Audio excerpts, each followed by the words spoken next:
I was always a curious kid. I'd follow my parents around and listen to what they said when they thought I was up in my room. It was jarring to hear their tone shift and their discussions grow more mature, at first, but it eventually turned to fascination. I learned early on that people can be more than one thing. They can be a loving parent, but a terrible husband, kind to animals, but an abusive boss. I wasn't a liar per se. I was just very good at compartmentalizing my life and reading between the lines. In school, I was part of the debate team. Much like with poker, it's all about playing your opponent. I was damn good at it too. I don't know when the company I would end up working for first picked up my scent. Maybe it was the time I blackmailed my way into a scholarship at a prestigious Midwestern university. Maybe it was when I tried and failed to get emancipated at age 15. Maybe they keep tabs on everyone. I was hired by a subsidiary to a large corporation at age 22. After 3 years, I was elevated to a role within the main company hierarchy. 2 years later, we were ravaged by restructuring, and I ended up in internal reviews and priority project evaluations. In outside memos, we went by the project name Galapagos, referring to the isolated island and its disconnect from the rest of the world. That's what we were supposed to be, contained and self-sufficient, but still within the company. The company is a multinational conglomerate. It would be easier to list things they're not involved in than the things they are. They're in electronics, computer hardware and software, logistics, aviation, security, tourism, agriculture, pharmaceuticals. All of it. You've probably seen their logo at one point or another on a particular mechanical part or a curious device. If it is produced by the main division, the logo is usually a pair of crossed hatchets, but sometimes they use the more outwardly friendly blue sunflower logo. I was with Galapagos for about 10 years. We went through project submissions and reports, internal struggles and budget discrepancies. We assigned Go teams for corrections, adjusted personnel management in cases of a boss overstepping their boundaries, things like that. Sounds sketchy, right? Well, it was. I'm not just talking sketchy as in illegal. I'm talking sketchy in the ways that the rules we operated under can seem downright alien to outsiders. In some cases, they were literally out of this world. And yes, I'm using that word properly. There are entities from outside the realm of our physical boundaries, and we worked with and against a lot of them. Historically, it created leaps of progress that allowed us to nestle into pretty much everything, but nowadays we've pivoted towards preservation. There's no point in being the king of a scrap pile. We had a lot of fun though. You gotta have fun if all you're doing is watching things getting torn apart. Whether it's your friends, colleagues, a small neighborhood, or your own mind.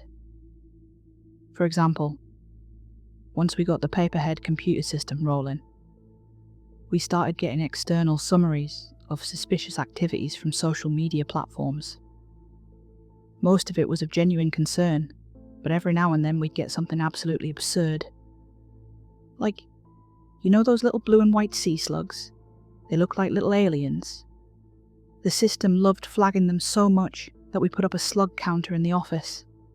We had a little bell and everything for whenever someone got a slug picture in their review memo. One guy got 12 in a day, so we printed him a diploma. There were also codes to learn.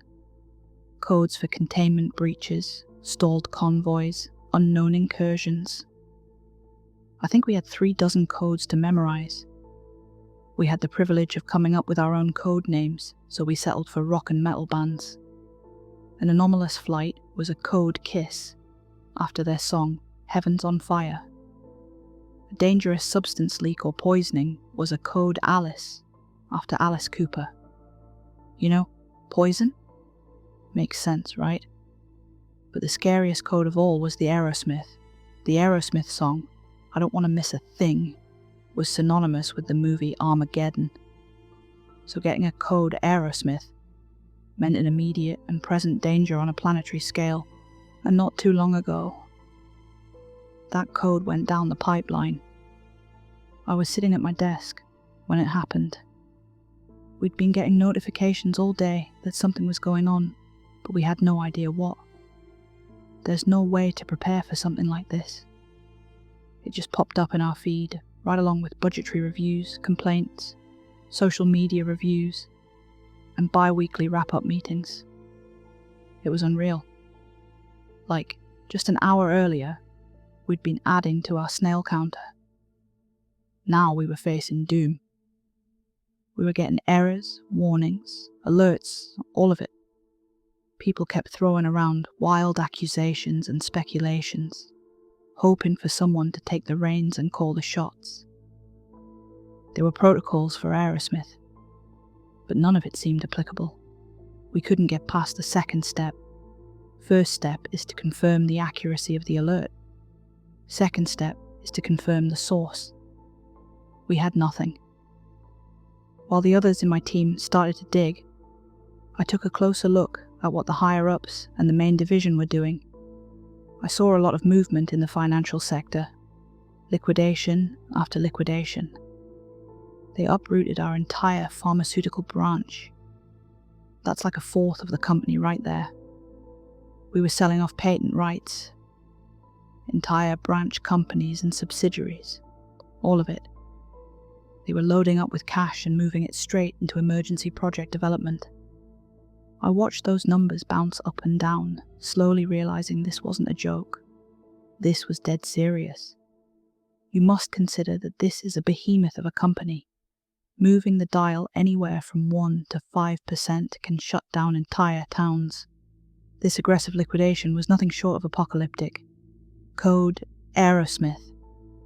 You really don't want to miss a thing. Most people slept in the office that night. A couple of them stayed up late on their phones talking to their loved ones.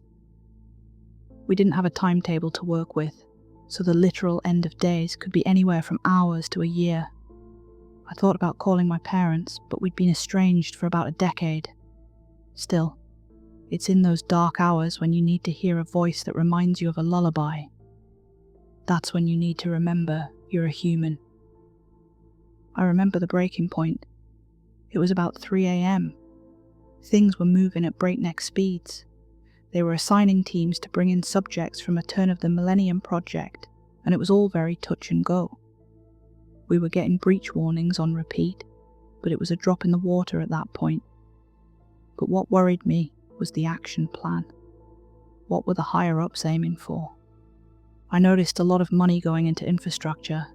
They were moving people into this small Minnesota town called Tomskog, setting up perimeters around a hotspot. We'd been monitoring it for some time, and I knew there was a project related to it somewhere in the archives, but it must have been moved to top priority. I checked my logs until I found the name. Project Cenotaph, or Ceno for short. Looking back at it, it struck me as odd. Why Ceno? I found the old files in an archived hard drive. Turns out CENO was an abbreviation for culling extranatural obstruction. The project was very vaguely described, but it's amounted to deploying a weapon to a deep earth fissure. Looking closer at recent investments, I could confirm that's what they were doing. They were moving into Tomskog, Minnesota. The Frog Lake fissure is the largest in the continental United States, with metal-ridden cave systems that seem to go on forever. And as for the weapon, that's why they were gathering test subjects. Extraction. There were certain subcomponents they needed. They were building a weapon, and fast. It was like watching an army of ants assemble a nuclear warhead. No one ant had an idea what the hell they were doing, but the hive mind was ready to blow it all into kingdom come. What I was seeing wasn't hope. This was resignation. This was the equivalent of destroying the world to help feed the cockroaches. If they were to succeed, there was no telling what would happen. They were doing it on a whim, on short notice, with a to hell with it attitude. There was no review, no discussion, no compromise. Project Cenotaph was a go, and we had to go along with it. I talked to people around the office. Most of them ignored me. Others went to look for confirmation. Some idiot flagged it for review in the system, which immediately caught the attention of a supervisor. Within an hour, I saw suspicious movement in our database requests. They'd started to sniff out doubters, and it wasn't looking too good. And I mean, that was fair. I didn't want them to go through with this. Not when we didn't really know what we were facing. Moving around the office, a friend of mine grabbed my arm. He was usually a bit of a jokester, but he'd lowered his voice. I'd seen him smile 1,000 times, so I could tell when it wasn't genuine. This was one of those times. "You should check the snail counter," he said, keeping a grin up. "Really?" I could sense something was up and smiled in kind, tapping him on the shoulder. I went over to check the snail counter, only to see that it had jumped from a couple of hundred to a whopping 1,343. A very specific number. Someone had changed it. 1,343. In letters, that's A, C, D, C, and we did have a code for that. They made the song Dirty Deeds, making up the code for internal wet work, as in killing an asset currently or formerly employed by the company. I picked up a cloth, erased the board, and wrote the original number. Looking over at my colleague, he nodded. Maybe it was meant as a warning. Maybe he saw something alarming in the feed. Either way, I had a bad feeling, and a bad feeling was all it took for me to make plans of my own. I had to get out. You don't quit a place like Hatchet. You just don't. If you retire, maybe. They set you up with an approved retirement plan, and you get to live out your days with the greatest health care that not even money can buy. But even then, you can get called back in if push comes to shove. You're never out of the game. So what I had to plan was not only quitting a job, it was getting out from one of the most powerful economical and technological entities on the planet. I couldn't write anything on my computer or phone, or they'd see it. If I was under any kind of suspicion, they'd have me flagged by everything, everywhere. Facial recognition software was just the beginning. You know, they got movement algorithms now. They can watch a recording of you typing on a screen or writing on a piece of paper and figure out what you wrote. I had to memorize what I could and leave the rest.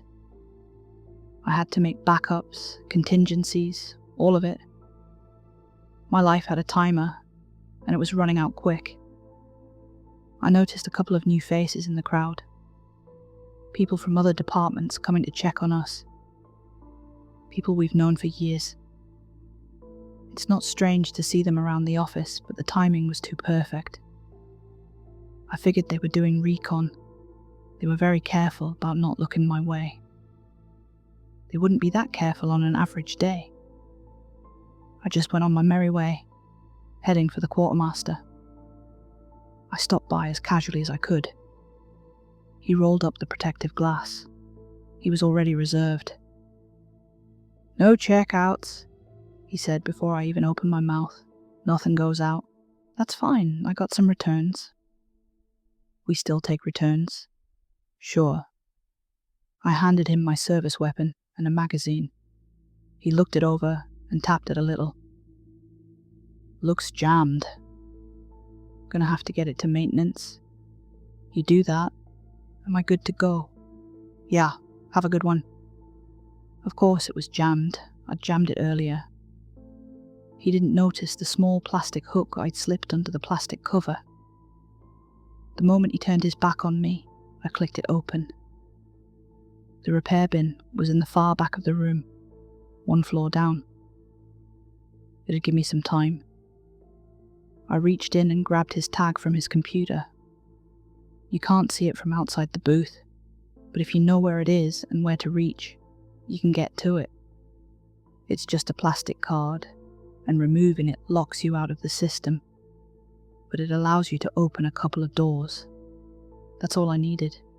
bridges would have to burn. I got into the equipment storage. I grabbed a bunch of items: protective gear, visibility vests, a couple tasers, blank pass cards, surveillance jammers, signal blockers. Pretty much whatever I could get my hands on. 2 full duffel bags. Good thing I got some heft in my shoulders. Those things ended up heavier than I thought. The quartermaster would sound the alarm soon enough, but he'd have to get back into the system first. I hurried to the nearest trash can and pulled up the bag, hiding the card in the space between the can and the bag. That'd get me a little more time. A couple minutes maybe. I left the building, heading straight for my car. I knew there were surveillance cameras in the parking lot, and there were probably red lights going off in a security office somewhere. I unlocked my car, fetching a brake kit from my glove box. The simple contraption meant to override basic car security systems. I couldn't leave in my own car. That'd be too easy to shut down. I stole one of my colleagues' cars instead. Brake kits are wildly unappreciated. I have to admit I was terrified. I'd seen what these people could do if they put their resources to it. We're talking threats to my bodily autonomy, mind games. Political assassinations are nothing to them. Hell, we had a protocol for overthrowing the government. Any government. I pulled out the radio and yanked the cables. I didn't want them to transmit anything to me. They would still be able to track me for a while, but the signal jammer might help.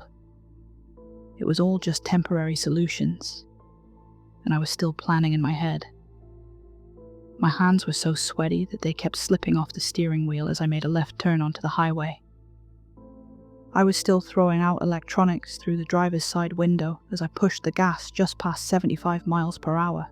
Stress makes me think on my feet. I considered leaving the country or going into the woods, but that would just draw things out. I needed a permanent solution, and those are quite tricky to come by. Then I remembered something. The subjects they'd called for extraction. It was quite a long list, but I knew a couple of the ones near the bottom. That gave me an idea.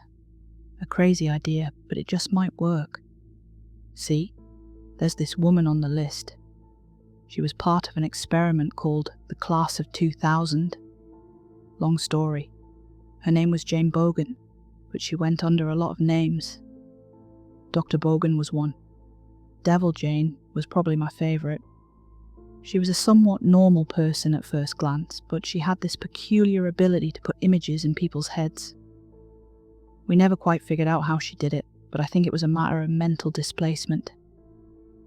Basically, she didn't really put an image in your head. She gave you a vision of something that happened to you in another place, in another time. Sort of like a dimensional glimpse. But more than that, she was one of the few people in the world who could perform a step mind. It's a curious process, where two people effectively swap minds. If I could get her to work with me, we could work something out. Literally changing from one body to another would get them off my back long enough for me to work out a plan. I would have to take a chance. If I pulled an all-nighter, I could see Devil Jane in the morning. If, that is, they hadn't gotten to her first. It's rough being alone with your thoughts all night. Especially under that kind of pressure. You get stuck in your head, thinking of worst-case scenarios. They could deploy a variety of creatures and things to track me down, but I hoped they had more immediate concerns. They were scooping up projects and assets left and right, trying to duct tape some kind of superweapon together. And while I understood their commitment, I couldn't help but be convinced that it was misguided. It might seem strange to turn your back on something you're so ingrained with for so long, but this is the nature of the company. You're constantly reminded of being expendable. It's not like I couldn't see this coming. I made it through the night by determination and caffeinated sugar bombs from various off-highway truck stops. I thought about pulling over for a nap somewhere around 6 a.m, but I figured one more hour and I'd be in the green. Sure, I'd be half asleep the moment I met her, but I talked to a lot of people under pressure, and this woman had a very clear incentive to talk to me, given what I knew about what was going to happen. I parked down the street from her townhouse a couple of minutes before 7 a.m. A beautiful street, lined with birch trees and trimmed hedges.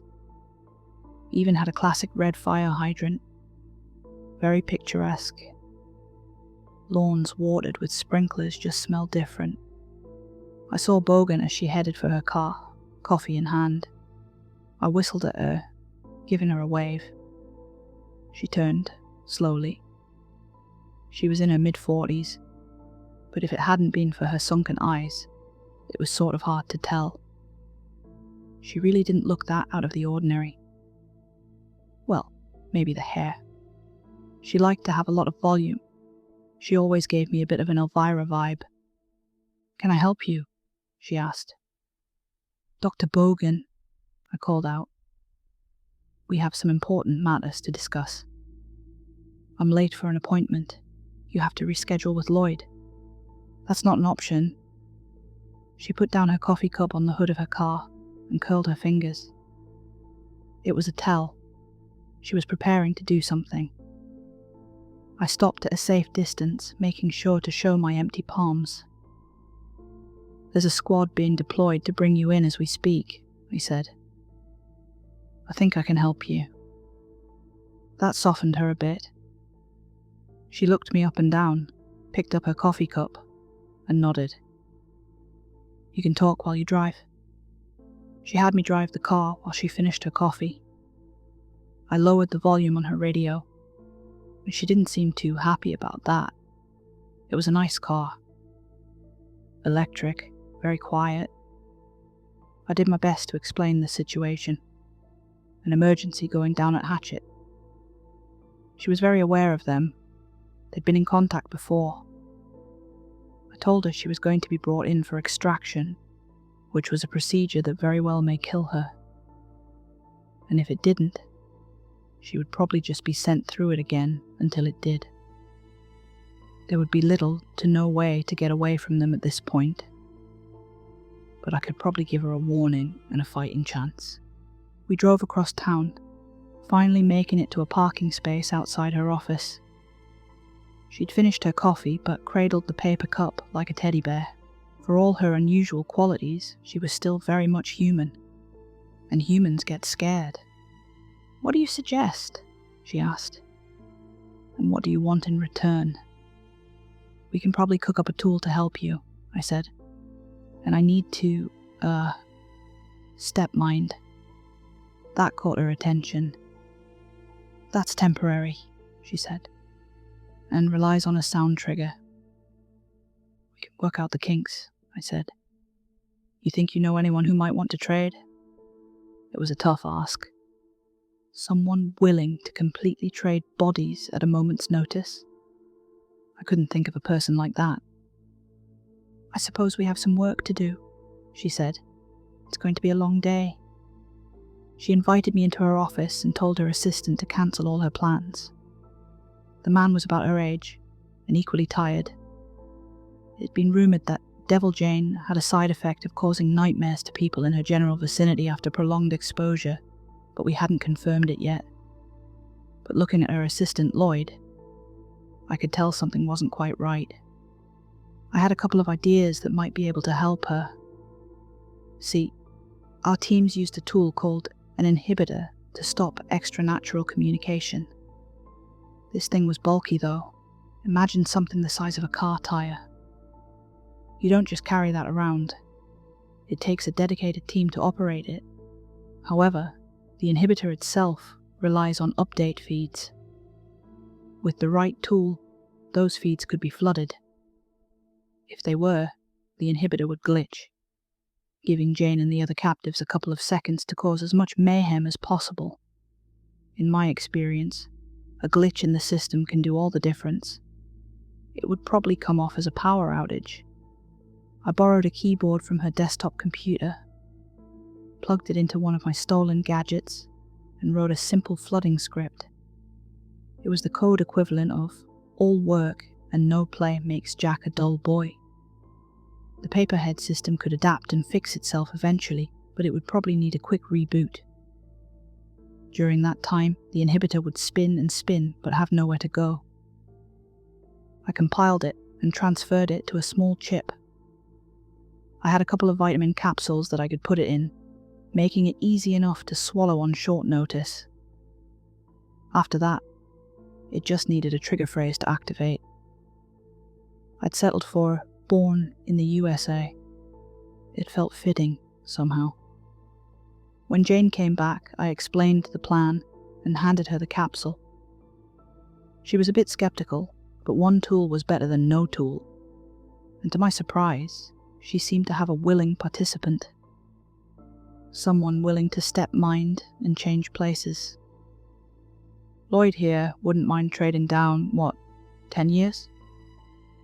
Something around those lines, I said. I wasn't enthused about the idea of losing close to a decade of my life. But it was better than losing all of it, and it was a work in progress. But it could work. Besides, it would be less suspicious. "You got any issues I ought to know about?" I asked. Lloyd shook his head and spoke in a monotone voice. "Other than my charming personality and dashing good looks. No. And you're sure about this? Why the hell not?" I looked at Jane.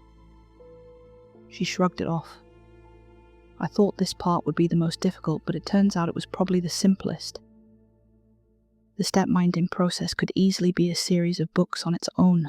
I don't know how Jane mastered it, but she did. You don't even realize it's working until you're looking at yourself from across the room. It feels like stepping out of a mirror. One breath. I'm me. In the next, my lungs are different. Heavier, roomier. I had to take deeper breaths just to fill them up. A crucial part of step-minding is the unraveling. The way to return.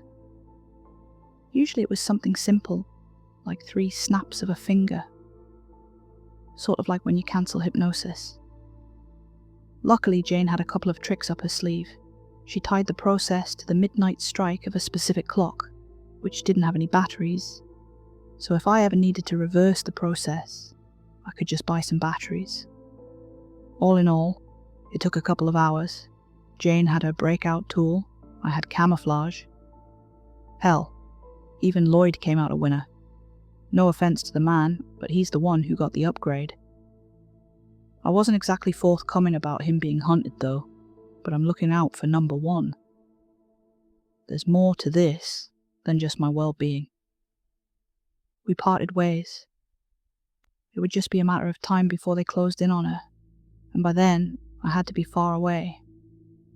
I still had things to do, and I had to get an update on how things were going. That, and I had a body to adjust to. It's difficult to explain just how alien it feels to walk in someone else's shoes. It's even more alien that they're comfortable. I took a long walk and ended up just outside of town. I ended up taking a nap on a bench by an old hiking trail. It is freeing, in a way. Being a new person with nothing to tie you down. When you truly have nothing, you can look at things for what they are. With nowhere to be, you can just enjoy the moment. Your needs and wants become more immediate. And yes, I had to look forward. If Hatchet was mad enough to go through with this, it could spell the end of life as we knew it. There was no way to tell, but from what I'd seen, I didn't trust them to make an informed decision. I made a plan in my head. By now, the rest of my old team were probably either fired, imprisoned, or dead. There was no way they wouldn't consider them traitors by association. In fact, the guy who wrote 1343 on the snail counter was probably the first to go. I hadn't considered that until then. I ducked in and out of a restless sleep on that bench. I thought about people I could turn to. There was the Year Walker, Perry Digman. Anyone who'd been in contact with John Digman was a direct threat to Hatchet, so if they hadn't picked him off already, there was hope. Our surveillance reports had last spotted him working at some shitty restaurant until he went dark. He got in contact with a Tomskog ex-cop, Tamara. We hadn't seen either of them for some time. There was also Evan. Such a common name for such a strange creation. He was the offspring of a class of 2000 test subject. The father was, complicated. Time works for these creatures, it's more like a river. Let's just say he's close to perfect. I think we called him Adam. I woke up in a daze after a complete 6-hour crash out. Lloyd's body wasn't meant to sleep on park benches. It was only then that I started to realize just how different we were built, and what that meant going forward. I would have to adapt, and quick. I made my way to a gas station. I could probably snag a car from there and be on my way. But first, I had to get something to eat. I wandered inside, only to notice people staring at a TV behind the counter. 4 different people, and the attendant, all staring at a screen in disbelief. I had no idea things were going to go downhill so quickly. A newscaster was screaming at the screen. The vice president had been shot in a kind of internal coup by the sitting president. It was a move to further secure their position. A couple of military figureheads had gone rogue to assist. There was a riot at the Capitol, and several congressmen had been put under house arrest. A member of the Supreme Court was detained and beaten. In response to this, a third-party private military contractor had been called in to balance things out and bring back order in contested areas. You can guess which company they belonged to. It had all happened in a day. Hatchet had put all their cards on the table. They'd staged what looked like a coup so they could swoop in and play the hero. I recognized their spokesperson. He was basically the head of security at one of our black sites. I'd seen this man sitting across from me in a suit, drawing doodles on a napkin as he waited for his company lunch. Now he was on the news in full army fatigues, yelling fire and brimstone into the microphone. It was upheaval. The first step in a claim to power. Indirect power, but power nonetheless. And I must admit, they were damn efficient when they wanted to be. The news just kept rolling. I saw the headlines outlined in red, running under images of violent riots. Company spy shot during routine traffic stop. Internet service providers hit with malicious computer virus. Near-Earth object collapses as pieces hit the Atlantic. Curfews, martial law, different channels reporting different things. Rolling blackouts in West Virginia, video of a military convoy rolling out from Massachusetts. Then, the TV just shut off. Black screen. Just a bunch of stunned faces looking back from a poor reflection, mouths open like a silent choir.